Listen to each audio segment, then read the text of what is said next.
आम खाली जो मैंने सांसद प्रार्थी होते प्रार्थी नहीं से सहित पूर्वतन मुख्यमंत्री श्रीजुक्त नवीन पट्टनायक सब सविशेष आलोचना करिसेंती से सांत्वना देइचंती आश्वासना देइचंती कॉन्फिडेंस भी देइचंती जे आगामी दिन में विजु जनता दल पुणी थे ओडिशा रे सरकार गढ़ एवं लोकंकर जो प्रकार सेवा करुथिला ताहा सेवा करिछि ता इतिहास रे स्वर्णिम अक्षर रे लिपिबद्ध होइके रहिबो एवं कैटेगोरिकली कहिथिले जे ए राज्य रे मु जेतले दायित्व नेली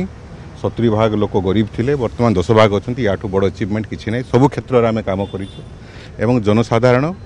पुणी थे आम खोजिबे एवं 2029 निर्वाचन रे पुणी थे विजु जनता दल सरकार को फेरी। ओके प्रदीप भाई गोटे कथा जे मुख्यमंत्री नेतृत्व में आपण मैंने लड़ुले मुख्यमंत्री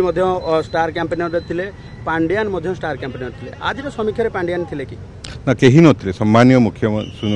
पूर्वतन मुख्यमंत्री श्रीजुक्त नवीन पट्टनायक थिला कहीं से विषय किसी हम जाननु समस्त पचारले सब विषय आलोचना जो माने वर्तमान उत्तर दायित्व निभेबा कथा अंततपक्षे से उपस्थित तो नहीं सम्मानीय मुख्यमंत्री विजु जनता दल सभापति एवं से निजे समस्त कार्य तदारक आज कर माने समस्त आलोचनार से सविशेष तथ्य नहीं आपण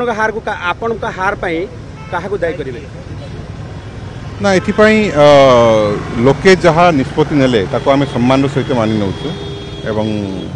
लोके गोटे परिवर्तन चाहूले परिवर्तन कर आपण दायी आपण निजे दायी करबे ना के दायी अछन ऑब्वियसली मु कैंडिडेट हेतिले मु निजको निजे दायी कर स्टार कैंपेनर जाइतिले किछि मु निजको निजे दायी करछु ए निर्वाचन हार पाई लोकसभा निर्वाचन मंडल। Thank you.